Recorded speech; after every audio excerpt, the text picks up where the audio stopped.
বলিউডের জনপ্রিয় অভিনেত্রী কারিনা কাপুর খান পর্দায় হোক বা বাস্তব জীবনে সাহস যেন তার দ্বিতীয় পরিচয়।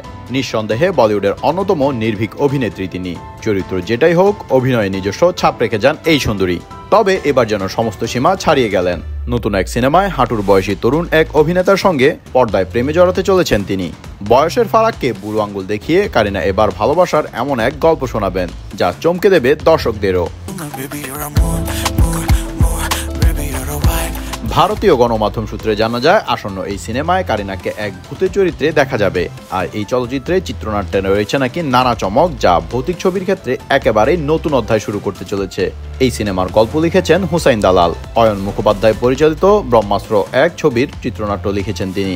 ইতিমধ্যে এই ছবি নিয়ে জল্পনা তুঙ্গে, তবে সিনেমার নাম এবং বিস্তারিত এখনও আনুষ্ঠানিকভাবে কিছুই প্রকাশ হয়নি।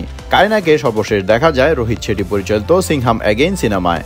সেখানে তিনি অজয় দেবগানের বিপরীতে অভিনয় করেছেন। তার পাশাপাশি আরও অভিনয় করেছেন দীপিকা পাডুকোন, অক্ষয় কুমার, রণবীর সিং সহ অনেকে। এদিকে সম্প্রতি মুক্তি পেয়েছে ধুরন্ধর ছবির প্রথম ঝলক।